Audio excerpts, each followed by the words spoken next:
Greetings to my dear students. I am Dr.R.Ravi, Assistant Professor, Department of Social Work. Today we are going to see an important one of the community in the Indian society. We all read the paper today. One of the opposition leader also talking about the same, the Adivasi. Yes, we are going to see a tribal community. You know that we have three community: rural, urban, and tribal community. Now today we are going to see a tribal community. Where the word tribe, it is coming from the Greek city at the formation of the Roman Empire. The word tribes is thus since been transformed to mean a group of persons forming a community and claiming descent from common ancestors. This is the word from Latin word from Roman. It's transferred to all over the world. Right? Now in India, the tribal people are known by many names. Today already I tell about the opposition leader talking about the Adivasi. The Adivasi is original inhabitants of the community. They are the son of the soil. The name is Adivasi. But later the community, the tribal names in different clusters. So the government of India formed all together in a scheduled tribes. ST, scheduled tribes. So all together it is formed into scheduled tribes. But there are the different names here I mentioned: Manavasi, Adivasi, Girijan, hill tribes. These are some of the other names of the tribal community, right? So tribes are group of people or community with similar values and interests, a group with common ancestor and common, definitely they will follow the values, norms, everything under the one leader. Without any selection or the election, they will follow their own leader. Do you know right now how many tribes are in India? Any guess? Okay, we'll see, right? So in India they conduct a survey. In the year 1961 there are around 422 communities, tribes communities identified. Later in the 1971 they identified 432. It is little bit increased because of the cluster is increased from the community. One hill to another hill, they want to move after the marriage, they want to live in a separate hill station, so the number of communities increase. Then the anthropology department of the government of India, they conduct the one project, the People of India project. They identified throughout India there are 4,635 communities were identified. Out of 4,635, the 461 tribe community alone they are identified. Again it is increased, and then the draft, the government of India making a first draft of Indian tribal policy on February 2004, they identify 698 tribal. Again it is increased because of the population also increased.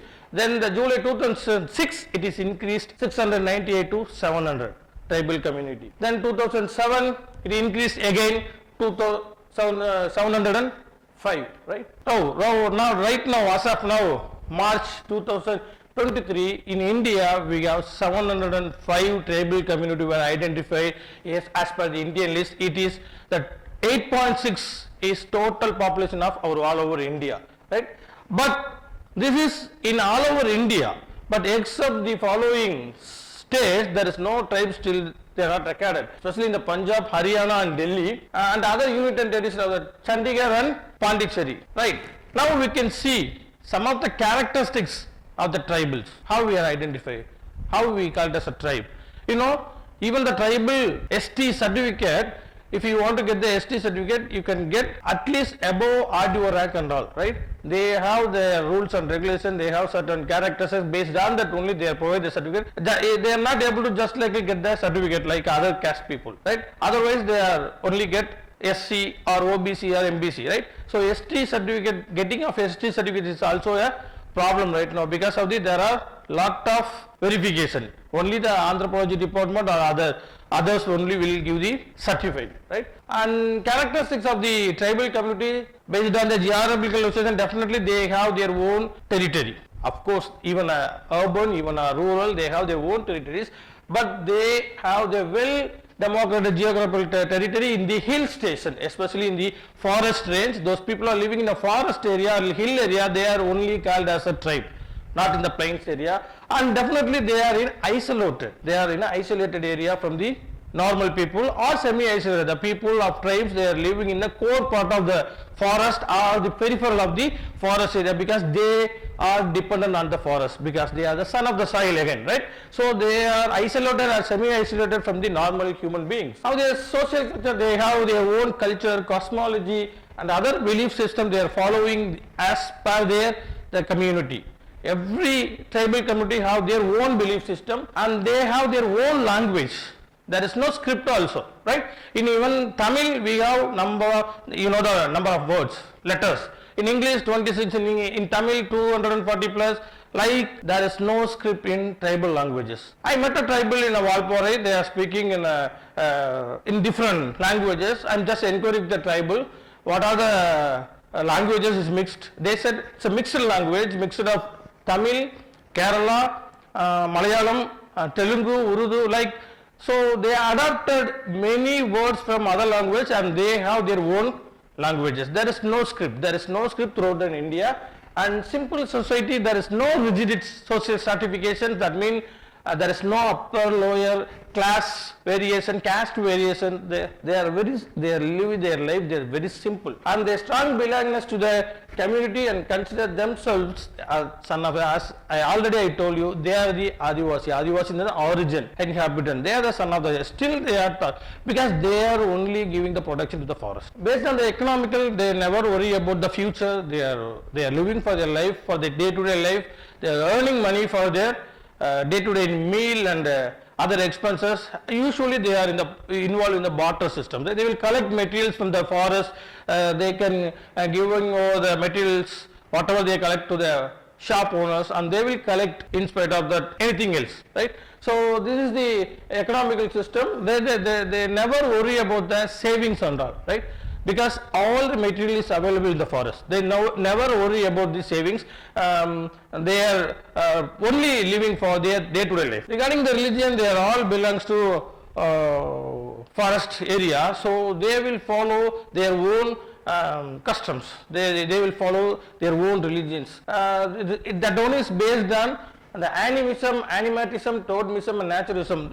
Usually the people lives in a forest, they will worship in the forest related things, right? So animism is nothing but they find the soul of the ancestor. They worship the soul of the ancestors, right? The animatism is nothing but the people see their ancestors from the trees, the non-living things, right? The animatism is nothing but they worship the non-living things like stones and all. And the totemism is they can worship the tree or animals on behalf of the ancestors. They are founding the ancestor in the tree and animal, and they worship the tree and animals in the forest. Naturalism, that we very well know, they will worship the wood, tree, river, water, whatever it is available in the forest, they related with the environment, they will worship and this category, naturalism. As part of the political characteristics, there is no elected leader in the early stages. They will follow the ancestors, they have their own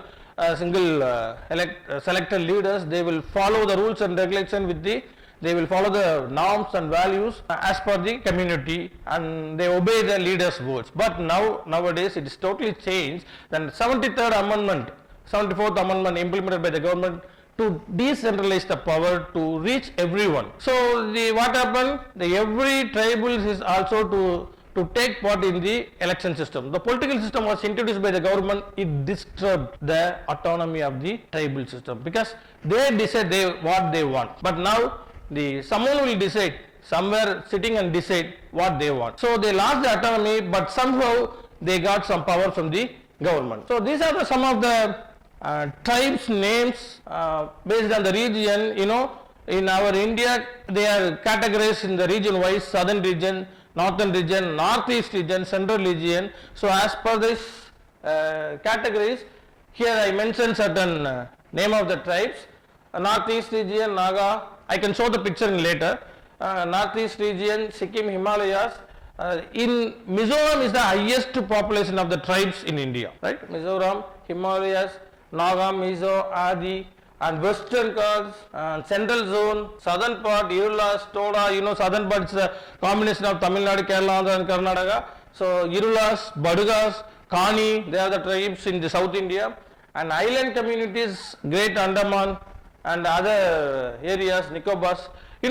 Sentinel is one of the tribal community which is in near to Andaman. They are the most dangerous tribal in the world right now. Even they are ready to kill the outsiders, those who are trying to come inside their territorial area. So Sentinel is another dangerous tribes. They don't want to disturb their culture and others from the outsiders. They are not allowing the others to come. They are not liking to others to come inside their territorial area. Here are some of the pictures for your understanding. Abros is Arunachal Pradesh and Assam. You know that the way of wearing the dresses. This is Adi again. Adivasi Adi, and this is again Arunachal Pradesh and Nagaland. Badugas, Nilgiri, they are the southern part of India. They are wearing the dhotis and saris like this. Any of the tribes is always mingled with the local community. They will collect this kind of materials using this, right? Bilas, Bodhis, Sikkim, Tripura, Orissa, Assam, Gujarat, Himachal, Grass, Gujas from Himachal. And Kani tribes again it is we can found in Kerala and Tirunelveli. In even Tamil Nadu we can find these kind of tribes. They are also using dhotis and towels, and some of other tribes, Nagas, and they are the Andaman and Nicobar Island tribes. Right. Anyhow, the tribes now slowly change. The government is want to give the protection to the tribes, but the tribe says they are only the right person to give the protection to the forest. So now the controversy is going on still now with the government and the tribes. Anyhow, as a sociologer, we are our responsibility to give the protection and to empower the tribes as well as to save the environment. Right? Thank you.